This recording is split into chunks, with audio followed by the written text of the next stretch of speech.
युद्ध के मुहाने पर फिर खड़ी दुनिया। ईरान ने जंग के लिए किसको ललकारा? फिर मोदी की तरफ देख रही दुनिया।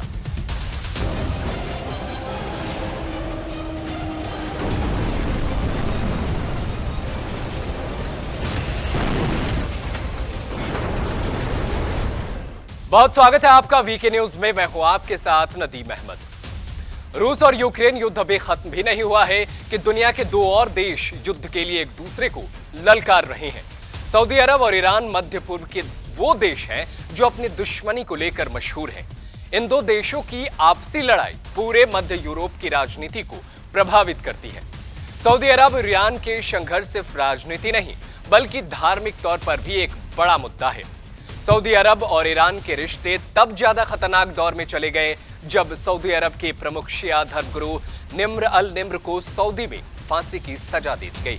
इसके विरोध में तेहरान में सऊदी अरब के दूतावास को आग लगा दी गई थी। उधर दूसरे देशों के अंदर भी इन दो देशों का आपसी कलह साफ नजर आता है, जिसमें सऊदी अरब हमेशा नाखुश रहा है। सऊदी यमन से युद्ध लड़ रहा है तो दूसरी तरफ यमन के हूती विद्रोहियों को गुपचुप तरीके से मदद पहुंचाता रहा है ईरान, और जिससे सऊदी अरब बेहद आहत है। लेकिन दूसरे देशों के मैदान में लड़ रहे ये दोनों देश अब खुलकर एक दूसरे से लड़ने को आतुर नजर आ रहे हैं। सऊदी अरब पर ईरान के हमले की आशंका के बीच ईरान के ऐतिहासिक जामकरन मस्जिद पर एक बार फिर लाल झंडा फहराया गया है।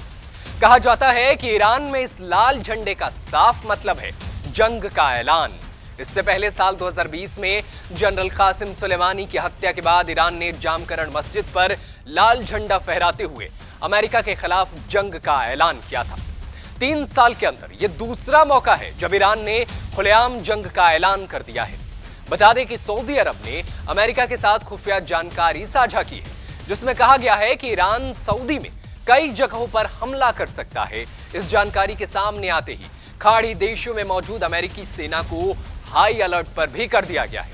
सऊदी और अमेरिकी अधिकारियों ने इसकी पुष्टि की है और इस बात की भी पुष्टि की जा रही है कि इन दो देशों के युद्ध से अब तीसरे देश किस तरीके से इन दो देशों के बीच मदद के लिए आएंगे। तो आपको बता दें कि यूक्रेन वॉर के दौरान जब रूस और यूक्रेन वॉर चल रही थी और इस दौरान भारत ने बेहद अहम भूमिका निभाई, चाहे वो यूक्रेन के राष्ट्रपति व्लादिमीर ज़ेलेंस्की से बात करके अपने लोगों को सुरक्षित अपने देश में लाना हो, या फिर रूस के राष्ट्रपति व्लादिमीर पुतिन से बात करके युद्ध रोकना हो, या फिर युद्ध पर पुतिन को नसीहत देना हो। यह काम सिर्फ और सिर्फ पीएम मोदी ही कर सकते थे और उन्होंने किया भी। और पूरी दुनिया के कई देशों के राष्ट्राध्यक्षों ने इस बात को माना कि पीएम मोदी ने जो कहा वो बेहद अच्छी बात थी, और पीएम मोदी ने जो रूस को नसीहत दी शायद वो बाइडेन भी नसीहत ना दे पाते।